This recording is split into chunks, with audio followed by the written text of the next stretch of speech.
اعوذ باللہ من الشیطان الرجیم، بسم اللہ الرحمن الرحیم۔ السلام علیکم ناظرین و سامعین۔ آج کی اس ویڈیو میں ہم آپ کو بتائیں گے کہ یہودی کس طرح سے فلسطین کے اوپر قابض ہوئے، انہوں نے سلطنت عثمانیہ کے خلاف کس طرح سے سازشیں کی، اس کو کس طرح سے ختم کیا، سلطان عبدالحمید کی حکومت کو کس طرح سے ختم کیا گیا اور اس کے بعد یہودیوں کو فلسطین میں پہلے آباد کیا گیا، وہاں پہ زمینیں خریدی گئی اور پھر آہستہ آہستہ کر کے وہاں پہ اپنی پوری جو انہوں نے ریاست اسرائیل قائم کی ہے وہ کس طرح سے قائم کی انہوں نے، اور ان کا جو ہے وہ گریٹر اسرائیل کا پلان کس طرح سے معرض وجود میں آیا اور یہ کس طرح سے اس کی کمپلیشن کی طرف جا رہے ہیں۔ اس ویڈیو کی ڈیٹیل میں جانے سے پہلے ہماری آپ سے التماس ہے کہ ہمارے چینل کے ساتھ جڑے رہنے کے لیے اس کو سبسکرائب کیجئے، ویڈیو کو لائک اور شیئر کیجئے۔ اگر ہم بات کریں روزنامہ نوائے وقت لاہور نے 5 مارچ 2003 کو ایک اسرائیلی اخبار کے حوالے سے خبر دی ہے کہ اسرائیل کے وزیر دفاع جنرل موفاز نے کہا کہ چند روز تک عراق پر ہمارا قبضہ ہوگا اور ہمارے راستے میں جو بھی رکاوٹ بنے گا اس کا حشر عراق جیسا ہی ہوگا۔ جنرل نے خلافت عثمانیہ کا حوالہ بھی دیا کہ عثمانی خلیفہ سلطان عبدالحمید نے ہمیں فلسطین میں جگہ دینے سے انکار کیا تھا، جس کی وجہ سے ہم نے نہ صرف ان کی حکومت ختم کر دی تھی بلکہ عثمانی خلافت کا بستر ہی گول کر دیا تھا۔ اب جو اسرائیل کی راہ میں مزاحم ہوگا اس سے اسی انجام سے دوچار ہونا پڑے گا۔ اسرائیلی وزیر دفاع کے اس بیان سے یہ حقیقت ایک بار پھر واضح ہو گئی کہ عراق پر امریکی حملے کا منصوبہ دراصل صہیونی عزائم کی تکمیل کے لیے ہے اور اسی عالمی پروگرام کا حصہ ہے جو عالم اسلام کے وسائل پر قبضہ اور اسرائیلی سرحدوں کو وسیع اور مستحکم کرنے کے لیے گزشتہ 1 صدی سے تسلسل کے ساتھ جاری ہے، اور اس میں امریکہ، برطانیہ اور ان کے اتحادی مسلسل سرگرم عمل ہیں۔ آج سے 1 صدی قبل سلطان عبدالحمید خلافت عثمانیہ کے تاجدار تھے، جن کا تذکرہ جنرل موفاز نے اپنے مذکورہ بیان میں کیا ہے۔ خلافت عثمانیہ کا دارالسلطنت استنبول یعنی کہ قسطنطنیہ تھا، اور فلسطین، اردن، عراق، شام، مصر اور حجاز مقدس سمیت اکثر عرب علاقے ایک عرصے سے خلافت عثمانیہ کے زیر نگین تھے۔ فلسطین خلافت عثمانیہ کا صوبہ تھا اور بیت المقدس کے شہر بھی عثمانی سلطنت کے اہم شہروں میں شمار ہوتا تھا۔ یہودی عالمی سطح پر فلسطین میں آباد ہونے اور اسرائیلی ریاست کے قیام کے ساتھ ساتھ بیت المقدس پر قبضہ کر کے مسجد اقصیٰ کی جگہ ہیکل سلیمانی تعمیر کرنے کا پروگرام بنا چکے تھے اور اس کے لیے مختلف حوالوں سے راہ ہموار کرنے کی کوشش میں لگے ہوئے تھے۔ سلطان عبدالحمید مرحوم نے اپنی یادداشتوں میں لکھا ہے کہ یہودیوں کی عالمی تنظیم کا وفد ان کے پاس آیا اور ان سے درخواست کی کہ انہیں فلسطین میں آباد ہونے کی اجازت دی جائے۔ چنانچہ عثمانی سلطنت کے قانون کے مطابق یہودیوں کو فلسطین میں آنے کی اور بیت المقدس کی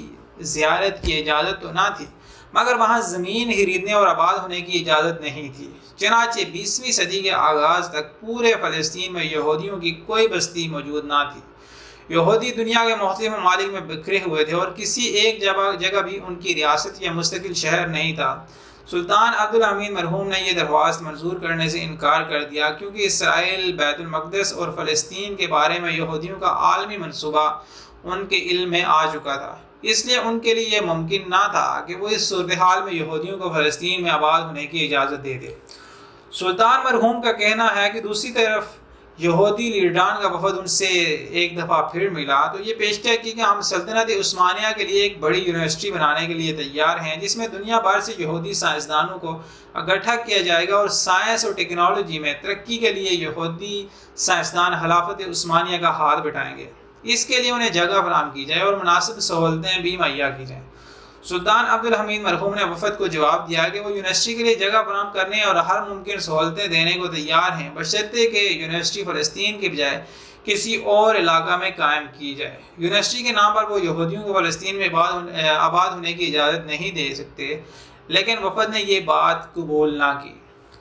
سلطان عبدالحمید مرحوم نے لکھا کہ تیسری بار پھر یہودی لیڈران کا وفد ان سے ملا اور یہ پیشکش کی کہ وہ جتنی رقم چاہیں انہیں دے دی جائے گی، مگر وہ صرف یہودیوں کی ایک محدود تعداد کو فلسطین میں آباد ہونے کی اجازت دے دیں۔ سلطان مرحوم نے اس پر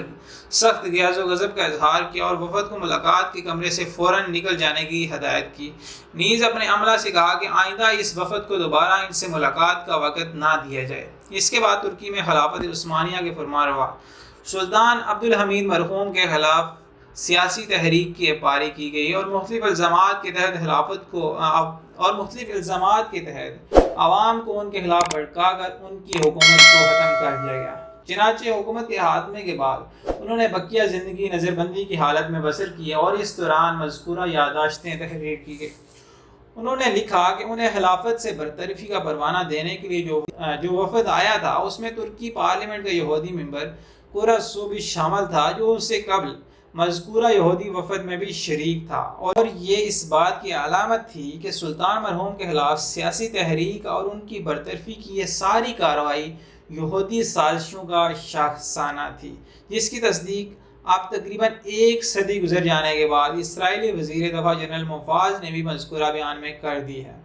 سلطان عبدالحمید ایک باغیرت اور باخبر حکمران تھے جن نے اپنی ہمت کی حد تک خلافت کا دفاع کیا اور بھرپور دفاع کیا اور یہودی سازشوں کا راستہ روکنے کی ہر ممکن کوشش کی، لیکن ان کے بعد بننے والی عثمانی حلفاء کٹ پتلی حکمران ثابت ہوئے، جن کی آڑ میں مغربی ممالک اور یہودی اداروں نے خلافت عثمانیہ کے خاتمے کے ایجنڈے کی تکمیل کی اور 1924 میں خلافت کا خاتمہ ہو گیا۔ ترکوں نے عرب دنیا سے لاتعلقی اختیار کر کے ترک نیشنلزم کی بنیاد رکھ کر سیکولر حکومت قائم کر دی، جبکہ مکہ مکرمہ کے گورنر حسین شریف مکہ نے، جو اردن کے موجودہ حکمران شاہ عبداللہ کے پردادا تھے، خلافت عثمانیہ کے خلاف مسلح بغاوت کر کے عرب خطہ کی آزادی کا اعلان کر دیا۔ انہیں یہ چکمہ دیا گیا کہ خلافت عثمانیہ کے خاتمے کے بعد ان کی خلافت عالم اسلام میں قائم ہو جائے گی، مگر ان کے بیٹے کو عراق اور دوسرے بیٹے کو اردن کا بادشاہ بنا کر ان کی عرب خلافت کا خواب سبوداز کر دیا گیا۔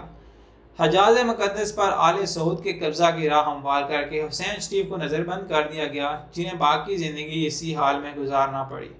اس دوران اگر ہم اس فلسطین کی جو گورنر بٹھایا گیا فلسطین کے اوپر، جس نے یہودیوں کو اجازت دی، اس کی طرف جانے سے پہلے اگر ہم حسین شریف کی نظر بندی پر غور کریں تو ہمیں پتہ چلتا ہے کہ یہ بھی ایک اس دور کا میر جعفر اور میر صادق تھا، جس نے خلافت عثمانیہ کے خلاف سازشیں کرنے میں صہیونی قوتوں کا ساتھ دیا اور بعد میں ان کو نظر بندی کی زندگی بسر کرنا پڑی۔ اس دوران فلسطین پر برطانیہ نے قبضہ کر کے اپنا گورنر بٹھا دیا، جس نے یہودیوں کو اجازت دے دی کہ وہ فلسطین میں آ کر جگہ خرید سکتے ہیں اور آباد ہو سکتے ہیں۔ دنیا کے مختلف ممالک سے منظم پروگرام کے تحت یہودیوں نے فلسطین میں آ کر آباد ہونا شروع کر دیا۔ وہ فلسطین میں جگہ خریدتے تھے اور اس کی دگنی چگنی قیمت ادا کر دیتے تھے۔ فلسطینی عوام نے اس لالچ میں جگہ فروخت کی اور علماء کرام کے منع کرنے کے باوجود محض دگنی قیمت کے لالچ میں یہودیوں کو فلسطین میں آباد ہونے کا موقع فراہم کر دیا۔ اس وقت عالم اسلام کے سرکردہ علماء کرام نے فتویٰ صادر کیا کہ چونکہ یہودی فلسطین میں آباد ہو کر اسرائیلی ریاست قائم کرنا چاہتے ہیں اور بیت المقدس پر قبضہ حاصل کرنا چاہتے ہیں، اور ان کا یہ پروگرام ہے کہ ہم بیت المقدس پر قبضہ کر کے ریاست اسرائیل قائم کریں گے، اس لیے یہودیوں کو فلسطین کی زمین فروخت نہ کی جائے اور یہ شرعاً جائز نہیں ہے۔ یہ فتویٰ دیگر بڑے علماء کرام کی طرح حکیم الامت حضرت مولانا اشرف علی تھانوی صاحب نے بھی جاری کیا، جو ان کی کتاب وادر النوادر میں موجود ہے، مگر فلسطینیوں نے اس کی کوئی پرواہ نہ کی اور دنیا کے مختلف اطراف سے آنے والے یہودی فلسطین میں